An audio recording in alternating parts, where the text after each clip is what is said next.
आज हम मानव भूगोल के अंतर्गत प्रवास अर्थात माइग्रेशन का अध्ययन करेंगे। तो प्रवास के अंतर्गत हम सबसे पहले पढ़ेंगे कि माइग्रेशन कहते किसे हैं, माइग्रेशन के नियम, जो प्रवास के अब तक भूगोलविदों द्वारा जो नियम दिए गए हैं उनके नियम, और प्रवास के मुख्य कारण। तो सबसे पहले हमें कुछ डेफिनेशन जैसे कि प्रवास, उसके बाद कुछ जैसे उत्प्रवास किसे कहते हैं, आप्रवास क्या होता है, उत्प्रवासी, आप्रवासी, उद्गम स्थल, गंतव्य स्थल आदि के बारे में सीखेंगे। तो सबसे पहले प्रवास। तो प्रवास किसे कहते हैं? अगर बात की जाए प्रवास यानी माइग्रेशन, तो माइग्रेशन मान लो ये एक स्थान X है और ये एक स्थान Y है। अगर कोई व्यक्ति X स्थान को छोड़कर Y स्थान में जाकर बस जाता है तो इसे प्रवास कहा जाता है। यानी किसी स्थान विशेष को छोड़कर किसी दूसरे स्थान पर जाकर बस जाना ही प्रवास कहलाता है। ठीक है।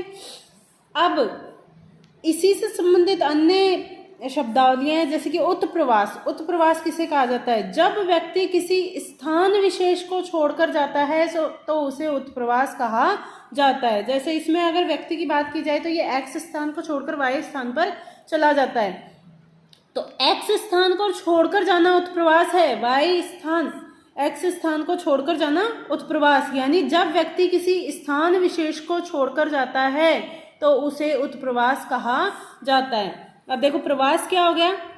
किसी स्थान विशेष को छोड़कर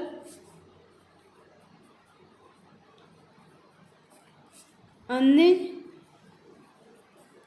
स्थान पर बस जाना। ठीक है, इसमें दो क्रियाएं हो रही है, स्थान विशेष को छोड़कर जा रहा है और दूसरे स्थान पर जाकर बस रहा है। तो प्रवास हो गया किसी स्थान विशेष को छोड़कर किसी अन्य स्थान पर जाकर बस जाना। अब उत्प्रवास क्या होता है?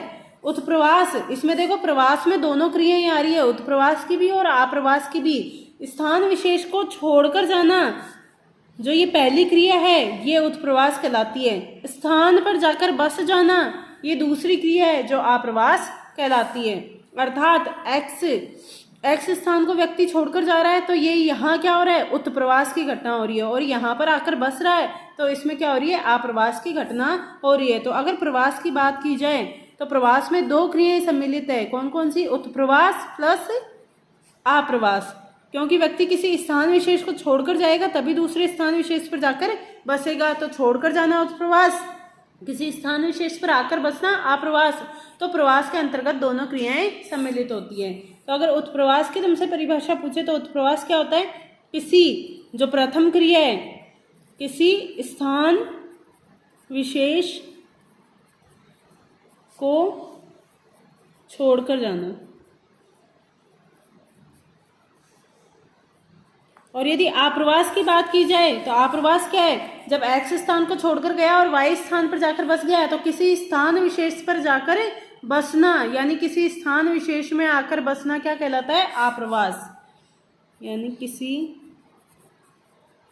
स्थान विशेष में आकर बसना।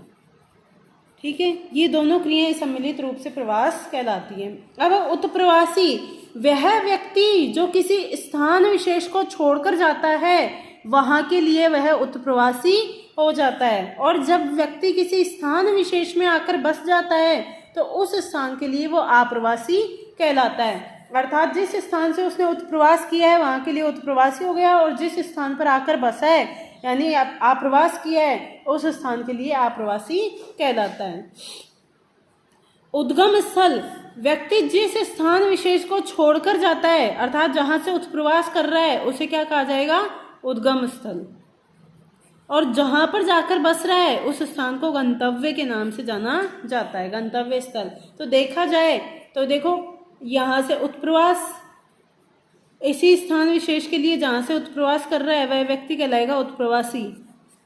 जिस स्थान विशेष में जाकर बसेगा आप्रवास, किसी स्थान विशेष में आकर बसने की घटना क्या हो गई, आप्रवास। उस स्थान के लिए व्यक्ति क्या हो गया, आप्रवासी। ठीक है,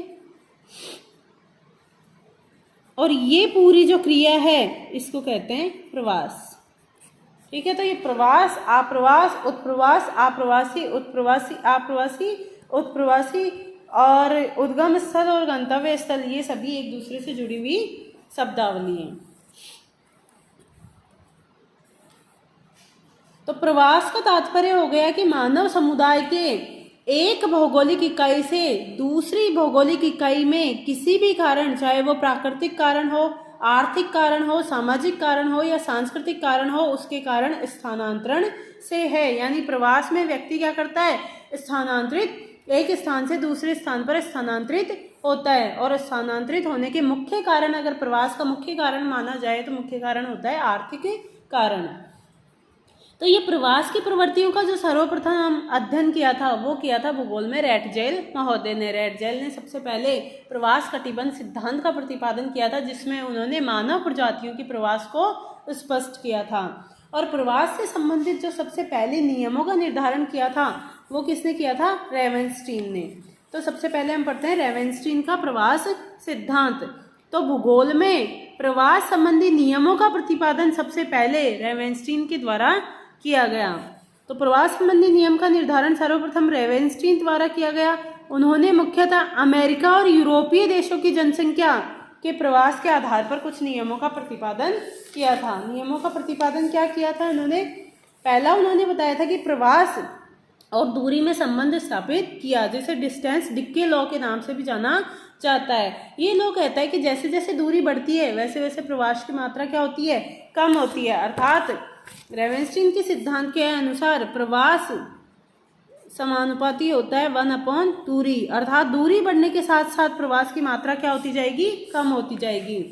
दूसरा, प्रवास क्रमिक रूप से बढ़ता है, यानी धीरे धीरे प्रवास की जो प्रवृत्ति होती है वो बढ़ती जाती है। धारा व प्रतिधारा, इसका मतलब होता है कि प्रत्येक प्रवास की मुख्य धारा क्षतिपूर्ति हेतु प्रतिधारा भी उत्पन्न करती है। यानी व्यक्ति जब किसी स्थान विशेष को छोड़कर दूसरे स्थान पर जाकर बस रहे हैं तो ये प्रवास की धारा कहलाती है। लेकिन इसके विपरीत क्या होगी, एक प्रतिधारा भी उत्पन्न होगी, जिसमें व्यक्ति जो दूसरा स्थान है उसको छोड़कर गांव की तरफ प्रवास करने की प्रवृत्ति रखेगा। चौथा, ग्राम नगर विभेदन। ग्रामीण लोगों की तुलना में नगरीय लोगों में प्रवास की भावना कम होती है। अर्थात उसने बताया कि जो ग्रामीण लोग होते हैं वो ज़्यादा प्रवासित होते हैं, जबकि नगरीय लोगों में प्रवास की प्रवृत्ति इतनी अधिक प्रबल नहीं होती। जिसका मुख्य कारण ये होता है कि ग्रामीण क्षेत्रों में रोजगार का अभाव होता है, जिसके कारण लोग गाँवों को छोड़कर शहरों की तरफ पलायन करते हैं।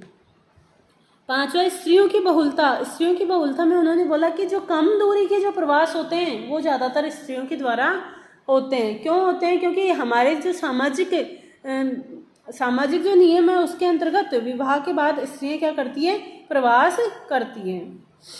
प्रौद्योगिकी प्रगति व प्रवास, उन्होंने बोला था कि जैसे जैसे टेक्नोलॉजी का विकास होगा वैसे वैसे प्रवास की मात्रा भी क्या होगी, बढ़ेगी। अर्थात प्रवास समानुपाती होता है टेक्नोलॉजी के। प्रवास के प्रेरक जो उन्होंने बताया था, प्रवास का मुख्य कारण, जैसे सामाजिक कारण तो ये हो गया, स्त्रियों में कम दूरी के जो प्रवास पाए जाते हैं उसका मुख्य कारण सामाजिक कारण है। सामाजिक कारण जिसमें विवाह के बाद प्रवास माना जाता है। लेकिन अगर प्रवास जो मुख्यतः जो प्रवास गांव से नगरों की तरफ होते हैं उसका मुख्य कारण जो होता है वो आर्थिक कारण अर्थात रोजगार की प्राप्ति होता है। नगर एवं प्रवास, बड़े नगरों में प्राकृतिक वृद्धि की अपेक्षा प्रवास के कारण अधिक वृद्धि होती है। इससे तात्पर्य यह है कि नगरों में जो वृद्धि होती है अर्थात नगरों की पॉपुलेशन जो बढ़ती है वो मुख्यतः प्राकृतिक नहीं होती। प्राकृतिक वृद्धि कब होती है, जब जन्म दर मृत्यु दर की तुलना में क्या होती है, अधिक होती है। लेकिन नगरों में जन्म दर इतनी अधिक तीव्र नहीं होती, बल्कि उनमें जो वृद्धि होती है वो किस कारण से होती है, प्रवास के कारण मुख्यतः वहाँ की जनसंख्या बढ़ती है। क्या होता है कि जैसे ये नगर विशेष है, यहाँ पर क्या होती है, सुविधाएं अपेक्षाकृत अधिक पाई जाती है।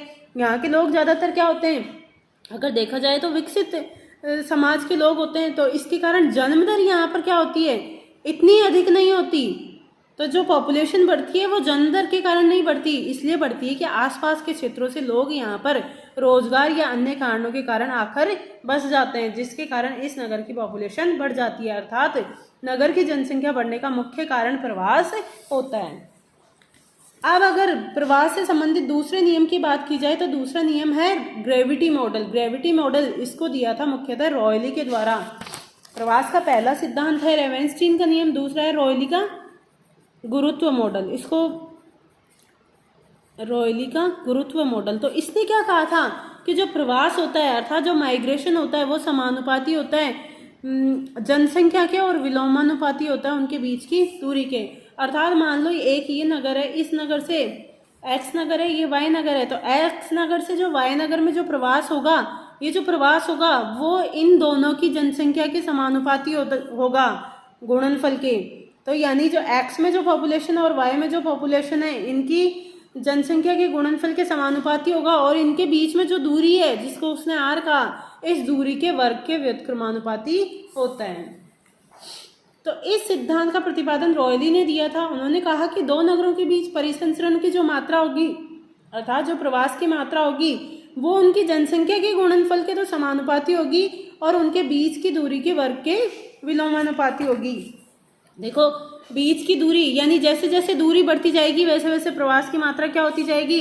इन्होंने बताया प्रवास यानी माइग्रेशन इज समानुपाती होता है किसके, दोनों नगरों की जनसंख्या के गुणनफल के समानुपाती। अर्थात जैसे जैसे इन क्षेत्रों की जनसंख्या बढ़ेगी वैसे वैसे प्रवास की प्रवृत्ति भी बढ़ेगी। लेकिन अगर इन दोनों के बीच की दूरी क्या है, अपेक्षाकृत अधिक है, तो दूरी बढ़ने के साथ साथ प्रवास की मात्रा क्या होगी, कम होगी। ये जो सिद्धांत है रॉयली का गुरुत्व नियम, ये मुख्यतः गुरुत्वाकर्षण के नियम पर आधारित है। जैसे कि न्यूटन ने जो गुरुत्वाकर्षण नियम दिया था उसमें उन्होंने क्या बोला था कि जो किन्हीं भी दो पिंडों के मध्य जो आकर्षण बल होता है वो समानुपाती होता है उनके द्रव्यमान के, यानी G इज इक्वल टू होता है m1/m2/r², यानी दो पिंडों के बीच द्रव्यमान के गुणनफल के समानुपाती होता है और उनके बीच की दूरी के विलोमानुपाती होता है।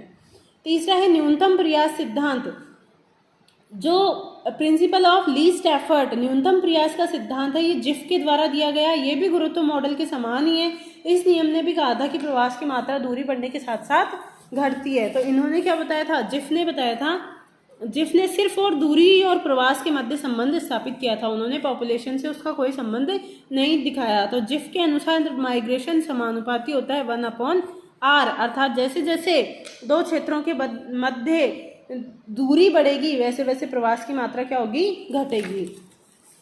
इसके अलावा प्रवास के अन्य मॉडल थे जैसे ली का मॉडल, जेलेंस्की का गतिशीलता, जेलेंस्की का मोबिलिटी ट्रांजिशन मॉडल। इसके बाद हम प्रवास के कारणों का अध्ययन करेंगे।